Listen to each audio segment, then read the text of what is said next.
Dunia kita dunia keuangan, fokus kita tuh ke duit aja bro, greediness. Ketamakan. Ketamakan.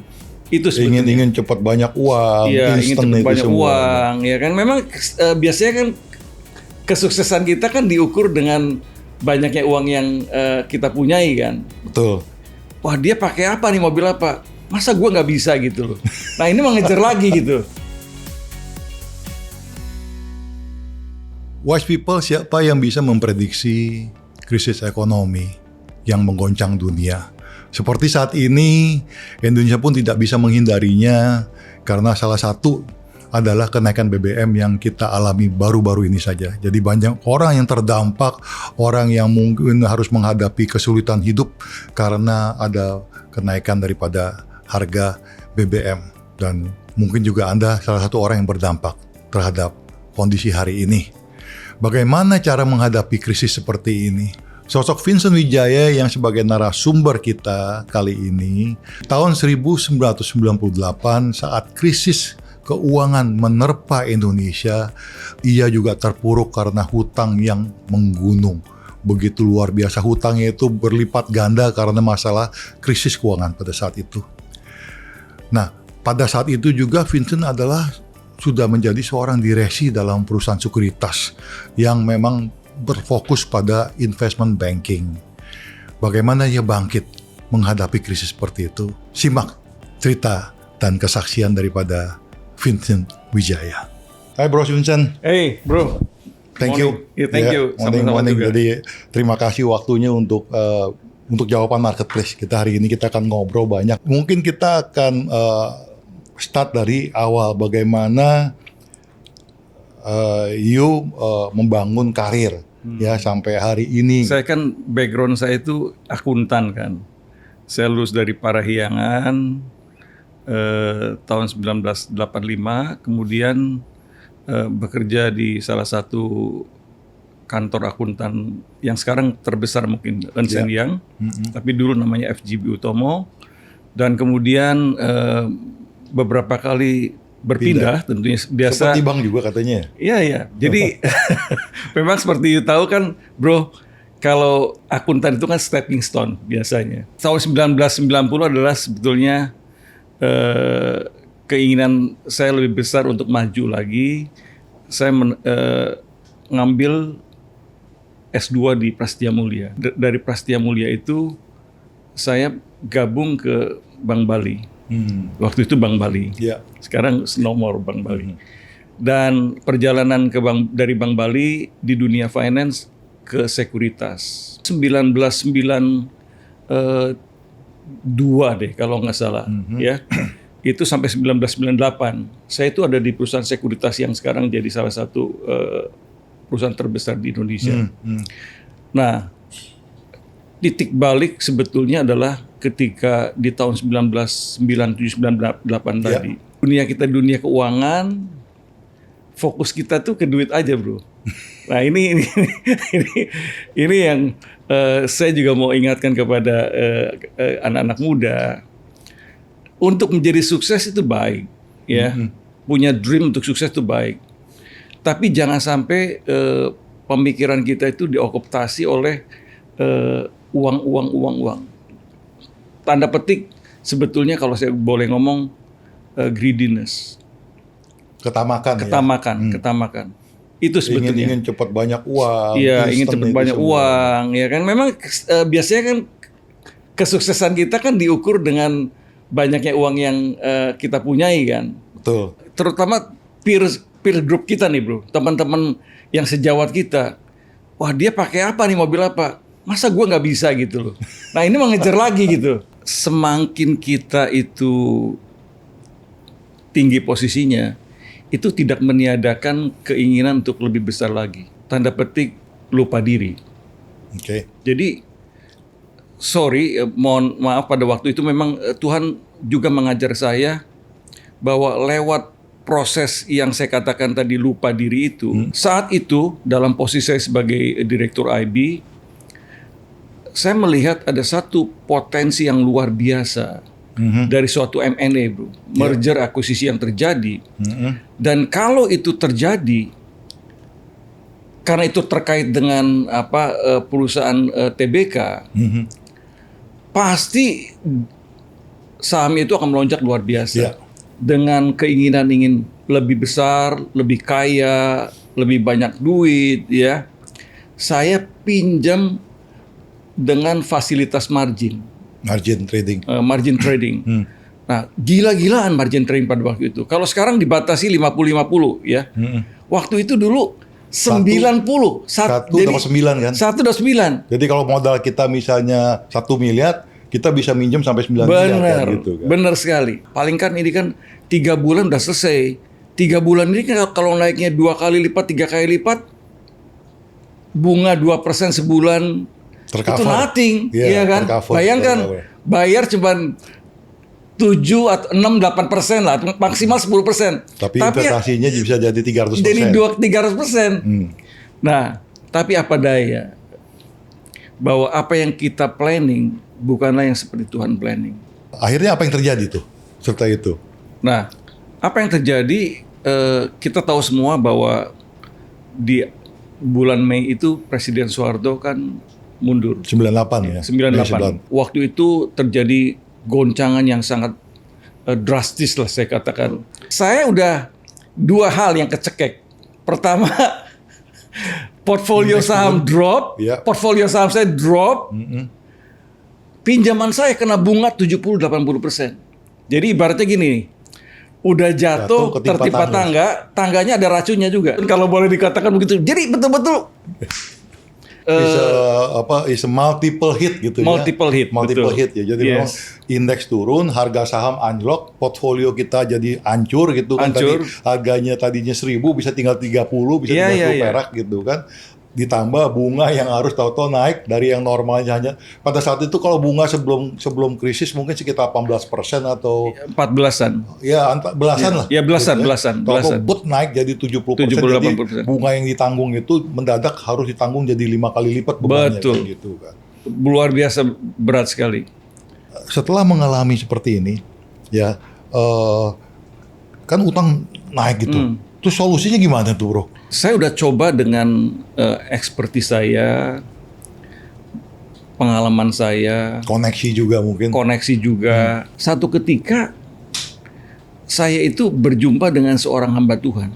Memang kebetulan hamba Tuhan ini spesial. Baru selesai 40 hari 40 malam, Bro. Puasa.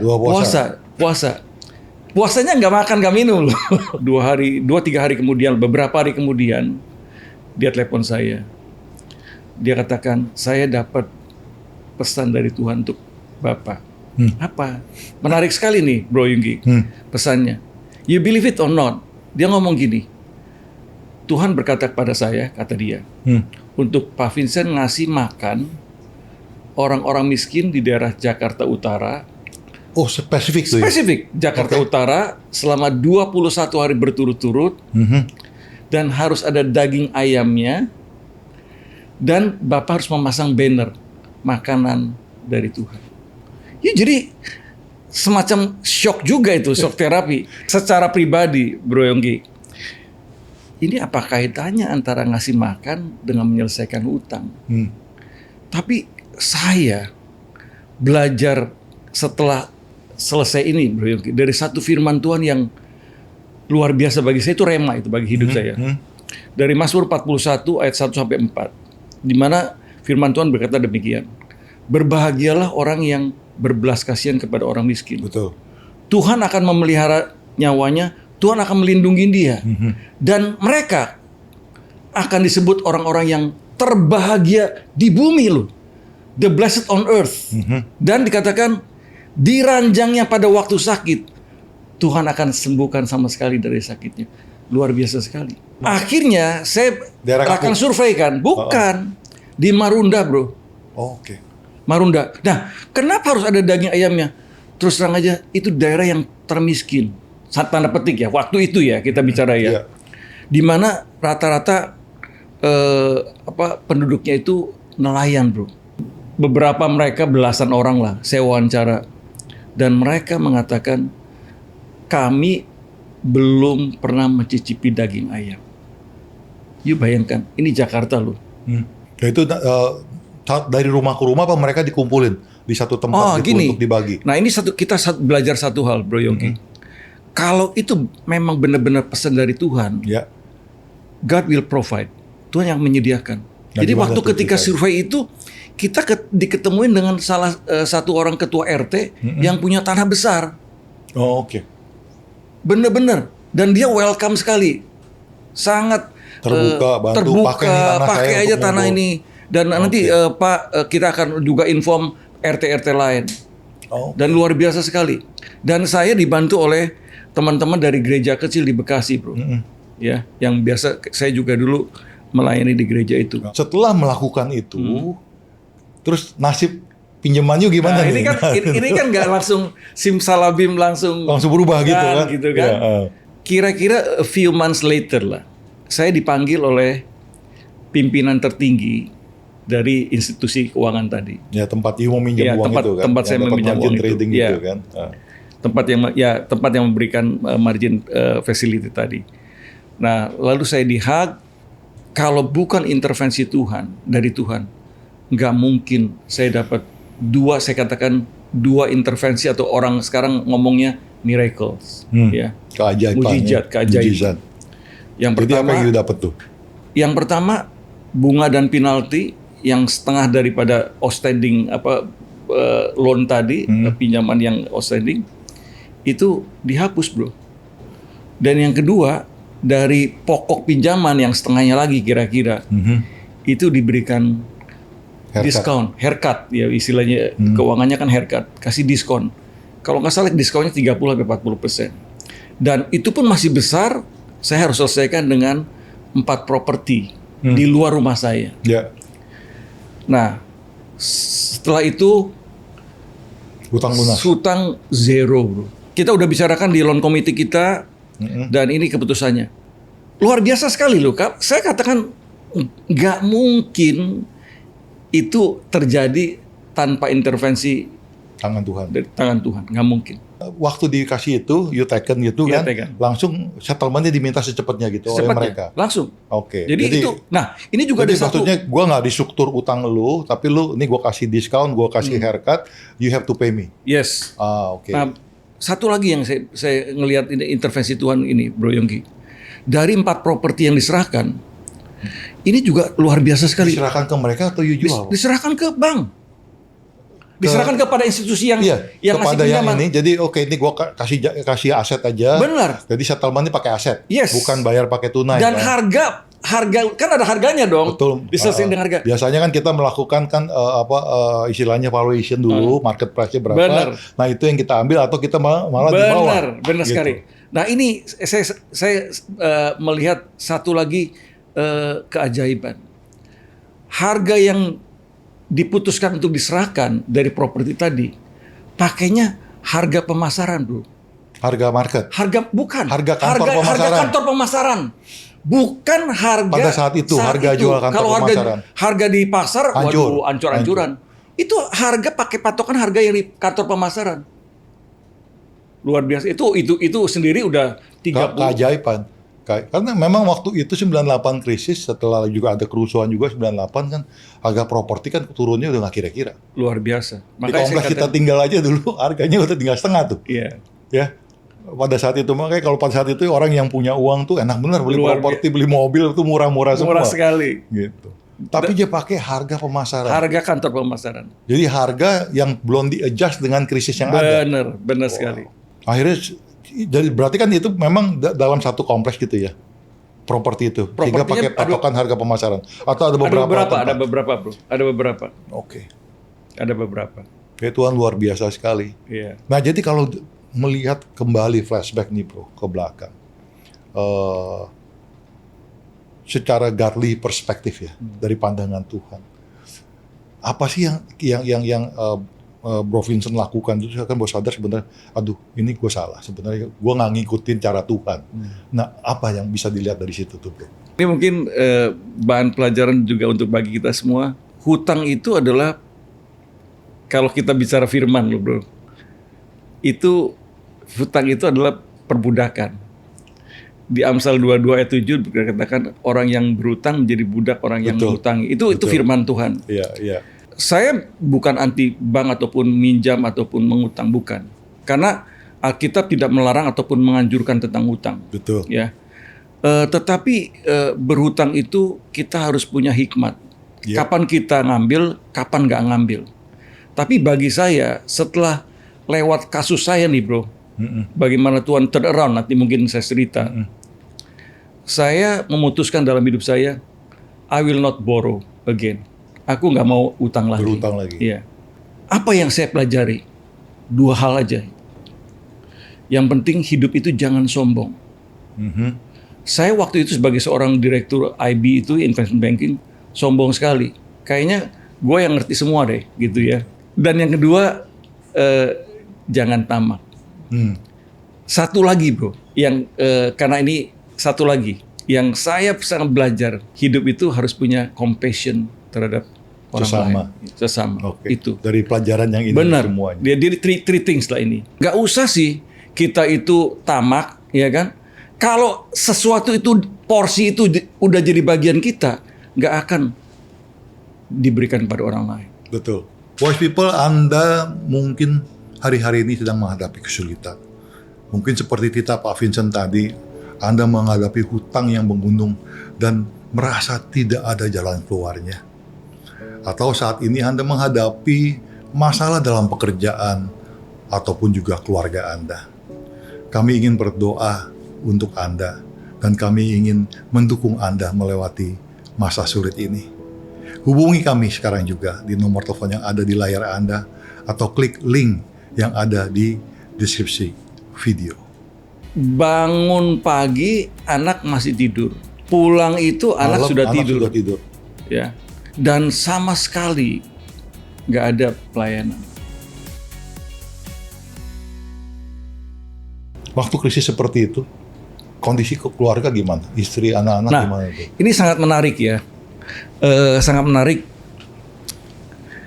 Saya itu waktu ngutang tuh nggak ngasih tahu istri bro.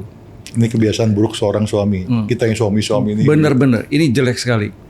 Istri itu tahu ketika bermasalah dan kemudian ketika hampir selesai, ketika hamba Tuhan tadi ngomong suruh kasih makan, saya declare seluruhnya. Oke.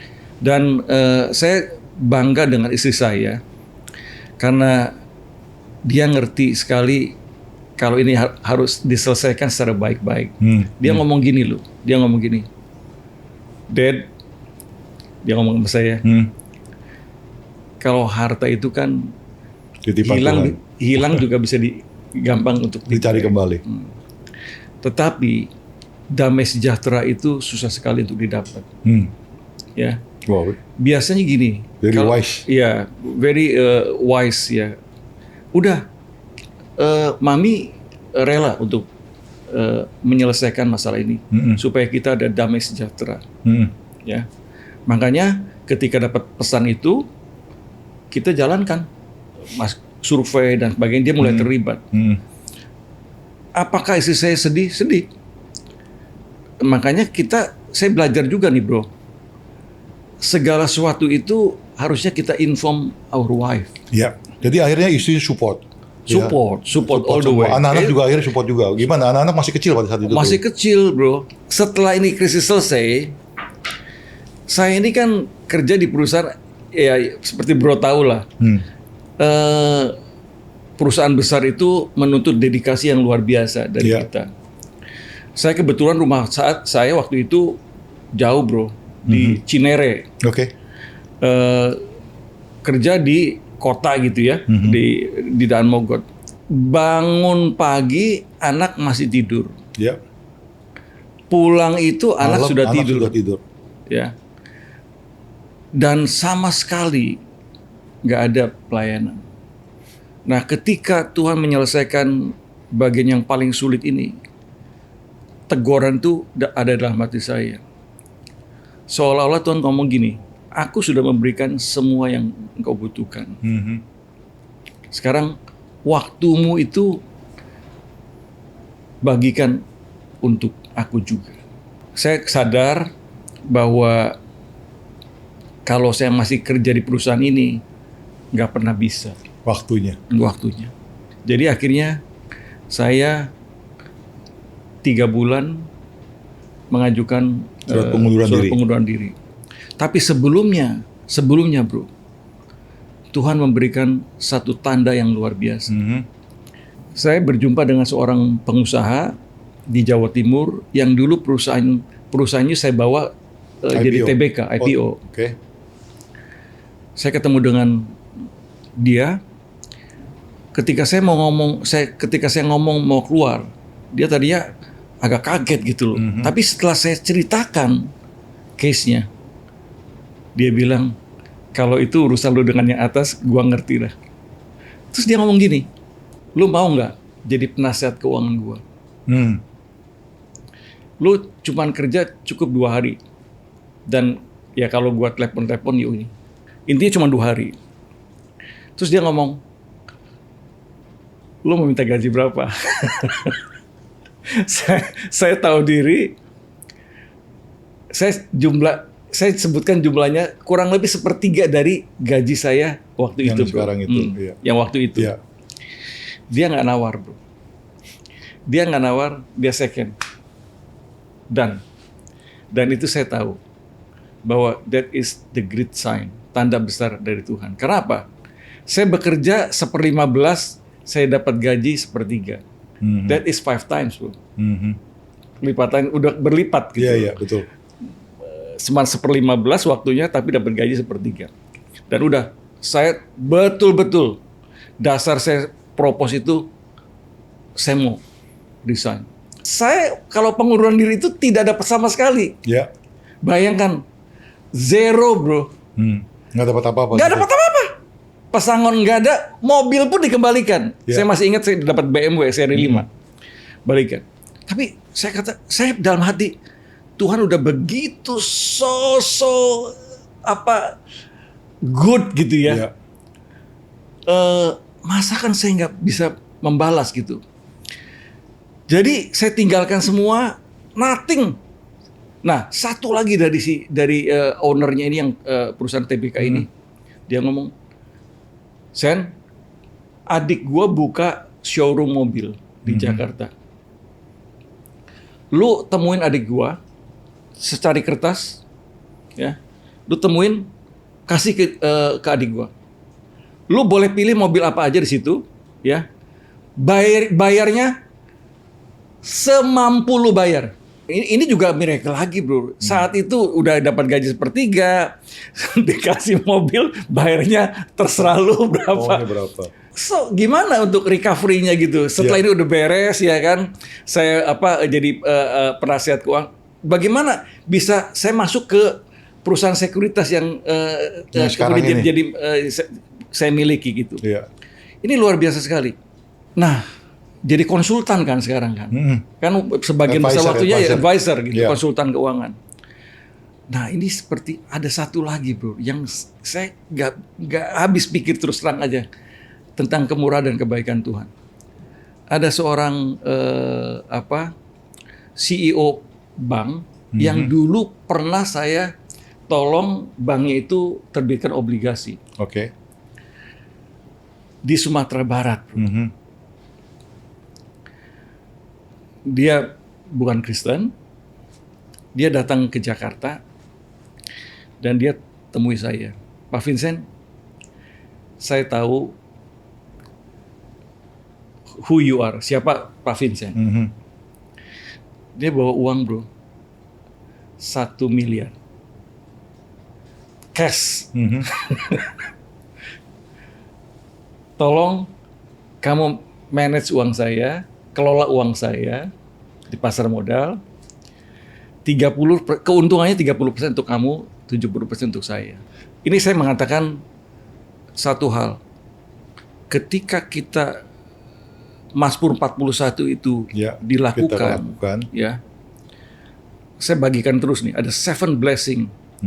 Ada 7 berkat utama bagi orang-orang yang berbelas kasihan kepada orang miskin. Itu yang nggak pernah dipikirkan gitu. Dia datang bawa uang tunai, suruh saya mengelola, dan kemudian setelah waktu itu pasar modal mulai pulih lagi.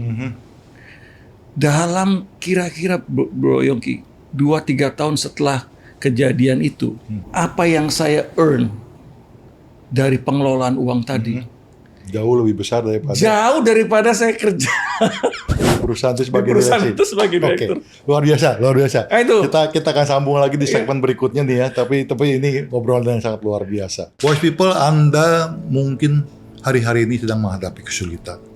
Mungkin seperti kita Pak Vincent tadi, Anda menghadapi hutang yang menggunung dan merasa tidak ada jalan keluarnya. Atau saat ini Anda menghadapi masalah dalam pekerjaan ataupun juga keluarga Anda. Kami ingin berdoa untuk Anda dan kami ingin mendukung Anda melewati masa sulit ini. Hubungi kami sekarang juga di nomor telepon yang ada di layar Anda atau klik link yang ada di deskripsi video. Temptation terbesar untuk Anda nggak diberkati ataupun lose money itu karena nggak sabaran. Jadi dari seorang eksekutif, seorang direksi yang bergerak di bidang keuangan, ketemu masalah, kemudian akhirnya ditolong Tuhan dan akhirnya balik malah melayani Tuhan hari-hari ini. Jadi hari-hari ini kegiatannya apa aja nih, Bro? Nah, hari-hari ini saya membantu beberapa perusahaan, Bro Yongki, tapi sebagai kapasitas komisaris lah. Ya. Ini sama seperti Sama-sama dengan kita. Umur-umur kita memang harusnya Iya. begitu. Kita udah nggak lagi. Kita mendidik anak-anak yang muda, ya guidance mereka Benar, untuk mereka bisa maju. Saya ini kan memang diberikan expertise di pasar modal. Saya mulai buat seminar-seminar, Bro. How to invest God's way. How to Untuk invest teman-teman yang untuk di Full teman-teman di Gospel. Full Gospel. Oke. How to invest in capital market, in Tapi stocks. dengan perspektif Perspektif Tuhan. Tuhan. Ya. Wow. Saya udah bagikan beberapa kali dan mereka antusias sekali. Jangan sampai saya mau mengajarkan mereka, mengequip mereka itu mengulang hal yang sama seperti yang saya lakukan. Ya. Jadi saya selalu mengatakan rule-nya untuk di pasar modal itu, rule number 1, Jangan serakah. jangan pernah hutang. Ya, pernah ikut. Jangan pakai hutang. Kedua, jangan serakah, jangan buru-buru, jangan trade, Bro. Invest itu beda dengan trade. Temptation terbesar untuk Anda nggak diberkati ataupun lose money itu karena nggak sabaran. Ya. Jadi trader. Tapi kalau kita benar-benar dengan hikmat yang milih perusahaan yang benar dalam jangka waktu yang lama, sebetulnya Pasti untungnya. look like more than 80% lah. Saya nggak mau bilang 100%. More than 80% make money. Diberkati. Tadi kan waktu Bro cerita bahwa ya udah kayaknya Tuhan panggil untuk melayani. Apa yang Bro lakukan untuk Tuhan sejak maksudnya dipulihkan kemudian proses itu semua berjalan. Nah, setelah itu saya banyak dipanggil juga sebagai pembicara dan saya bagikan juga. Saya masih ingat beberapa sesi di radio Pelita Kasih, ya. Sesinya itu The Power of Giving. Oh, oke. Jadi kuasa daripada memberi. Kemudian saya mulai aktif juga di Full Gospel. Tentu di gereja-gereja saya mulai keliling-keliling juga bicara di hari Minggu. Ya. Betul-betul kalau di Full Gospel itu training ground. Kenapa? Kita itu mengeluarkan uang sendiri, bayar hotel sendiri, makan sendiri, travel tiket sendiri, nggak ada PK, ya, betul-betul purely untuk reaching out people, menjangkau jiwa-jiwa. Itu aja. Jadi ini sebagai satu training ground sebetulnya. Ya, kalau saya boleh katakan hampir mirip-mirip dengan Paulus lah sebagai tent maker gitu ya. Paulus kan bikin juga pendapatannya dari pembuat tenda, Dia tidak kemudian bergantung dari pelayanan, ya, tapi dia nggak bergantung kepada pelayanan. hidupnya sebagai tent maker, karena dia tidak mau memberatkan orang dalam pelayanan itu kan gitu. Kalau saya minta dalam short statement gitu ya, Bro, nasihat apa sih yang paling penting yang you bisa berikan kepada teman-teman wise people yang ada di marketplace? Untuk anak-anak muda tuh. Ya, anak-anak muda ini yang umur 25, 35 yang lagi mulai berkarir. Nasihatnya tentunya tentang pengalaman tadi itu ya. Jadi nasihat apa sih yang paling penting nih supaya mereka bisa ingat? Mungkin short statement aja bro ya. Ya. Mereka boleh punya dreams. Anak muda pasti Harus punya mimpi. dream. Ya, gitu. Tapi bawalah dream itu bersama dengan Tuhan. Oke. Kadang-kadang gini, saya ngeliat anak muda, ini mimpi saya. Tapi mimpi itu harusnya bersama dengan Tuhan, saya akan bisa mewujudkan mimpi itu. Bukan karena kekuatan kamu, kehebatan kamu, pengalaman kamu. Kalau biasanya kalau hanya saya punya mimpi dan saya harus mewujudkan mimpi itu, nah itu bisa tadi dibawanya ke greediness, ketamakan, kesombongan, ngandalkan networking tanda petik orang-orang penting dan lain-lain. Yang sebetulnya at the end seperti kasus saya 13 tahun apa yang saya earn gone. Hilang begitu. Ya. Tapi Tuhan bisa kembalikan gitu loh.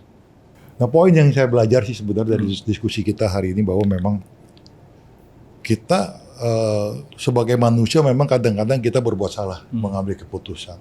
Tapi yang saya belajar dari perjalanan Bro Vincent hari ini adalah waktu kita salah, jangan kita hadapi dengan kekuatan sendiri. Amin.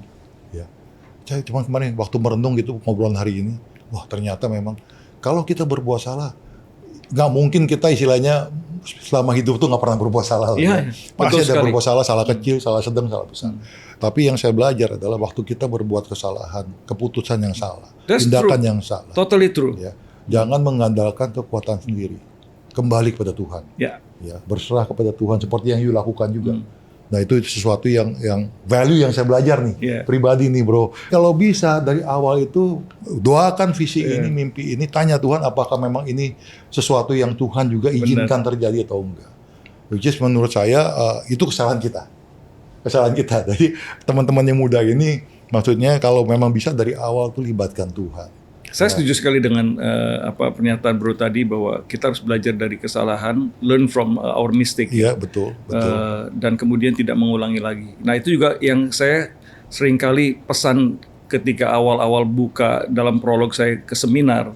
Saya katakan gini, the blind cannot lose his stick twice. Ya. Jadi orang muda itu jangan kehilangan tongkatnya dua kali. Jadi apa yang pernah saya alami, saya ingin bagikan pada Anda supaya Anda tidak mengulangi kesalahan yang sama. Yeah. Itu luar biasa.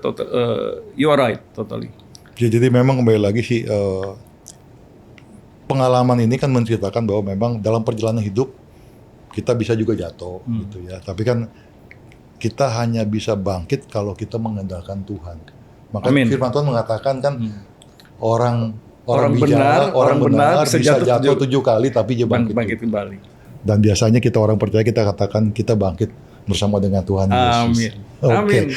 Segmen terakhir, Bro. Pertanyaan terakhir nih ya, bicara mengenai segmen ini. Apa sih arti keberhasilan bagi seorang Vincent Wijaya? How you define success? Oke. Ini sangat dalam sih. Sukses itu adalah ketika kita melakukan kehendak Tuhan. That is success. Itu. Just Singkatnya begitu ya. singkatnya. Seperti Tuhan Yesus sebetulnya. Makananku adalah melakukan kehendak Bapa yang mengutus aku dan menyelesaikan pekerjaannya. Jadi memang dalam sekali bro. Dalam ini. Apakah saya sudah ke level itu? I'm not. Belum. Jauh lah. Jauh. Kita berdua sadar kita jauh sekali. Kita jauh sekali ya. Tapi that is the true definition of success. Baru saya dengar hari ini bro seperti itu. Tapi memang kita kembali lagi kan ke Matius 6:33 kalau nggak salah ya. Carilah dahulu kerajaan Allah dan kebenarannya dan selebihnya akan ditambahkan kepadamu. Jadi that memang is the true success. Wow, oke. Ini definisi sukses terbaru nih. Dulu saya pernah tanya, kalau menurut Pak Yungki sukses apa? Saya simpel aja. Sukses. Kalau saya bilang gini, sukses is when you kalau engkau melakukan yang terbaik dari apa yang bisa engkau lakukan. Tapi saya patokannya adalah Kolose 3 ayat 23. Ya kan? Dalam segala hal lakukanlah itu dengan sepenuh hatimu seperti untuk Tuhan. Tapi kalau kita kait-kaitkan lagi dengan tadi Matius, tadi nyambung semua Nyambung nih. semua. Nyambung semua. Jadi kembali lagi memang, oke, thank you untuk definisi yang luar biasa hari ini. Iya. Sukses definition. Wise people, ada 3 krisis yang paling sering dialami dalam kehidupan kita. Yang pertama adalah krisis keuangan, yang kedua adalah krisis di dalam keluarga, yang ketiga adalah krisis kesehatan. Nah, jika Anda hari-hari ini mengalaminya, kami ingin berdoa dan menguatkan Anda. Mari hubungi nomor telepon yang ada di dalam layar Anda sekarang ini, atau Anda bisa klik link yang ada di dalam deskripsi video. Bro, kita lanjut nih bro, ngobrolan tadi. Jadi kembali lagi memang kalau saya pribadi sih punya hati bagaimana kita tuh bisa membagi kepada yang muda ini supaya mereka bisa belajar gitu ya. Nah kadang-kadang kan anak muda tuh suka bingung. Tadi kan kita bilang, oh sukses itu definisinya adalah melakukan kehendak Tuhan. Mereka yang muda-muda baru mulai nih, gitu ya. Mungkin pertanyaan, kalau gue kerja di sini, bidang ini, apakah ini kehendak Tuhan? Bagaimana sih teman-teman ini untuk mengerti bahwa tuh dia di jalur yang benar kerjanya? Kalau kita ingin mengetahui kehendak Tuhan, dia harus peka terhadap suara Tuhan. Oke. Untuk peka terhadap suara Tuhan, dia harus intim dengan Tuhan. Jadi step ini very clear nih. Intim, peka, knowing, and doing. Very clear. Yeah. Jadi saya kembali lagi kepada anak muda. Get intimate with God. Intimasilah dengan Tuhan. Yep. Sehingga akan dibangun satu kepekaan. Dia akan alert gitu ya. Kita di marketplace pun harus tahu bahwa yang kita lakukan sehari-hari itu adalah representasi daripada kerajaan Allah kan. Ya kan? Kalau saya mau tarik sebetulnya Bro Yongki, kehendak Tuhan itu ujung-ujungnya apakah kita melakukan itu ada kebenaran enggak? Ada kekudusan enggak? Ya. Dan kita lakukan dengan obedience. Itu sebetulnya that is totalnya. Setuju banget. Pengkhotbah 10-10. Itu very clear. Kata sukses itu ada di situ. Jika besi menjadi tumpul dan tidak diasah, maka orang harus memperbesar tenaga. Nah, di B-nya ini yang penting sekali. Tetapi yang terpenting untuk berhasil, sukses, adalah hikmat. Yeah. Tadi korelasinya jelas sekali. Yeah. Intim, peka, you knowing the wisdom akan telling you what to do, dan Wisdom lakukan. itu juga akan mengatakan bahwa ini memang jalan yang benar untuk kau tempuh juga. Luar biasa bro. Yeah. Terakhir nih bro, kita ngomong investment supaya teman-teman teman-teman generasi muda yang di marketplace itu juga ngerti. Hari-hari ini kan kita lihat banyak sekali penawaran-penawaran yang luar biasa. Kadang-kadang dibungkus bagus sekali, di-endorse sama orang-orang terkenal malah gitu. Tapi ternyata bodong nih.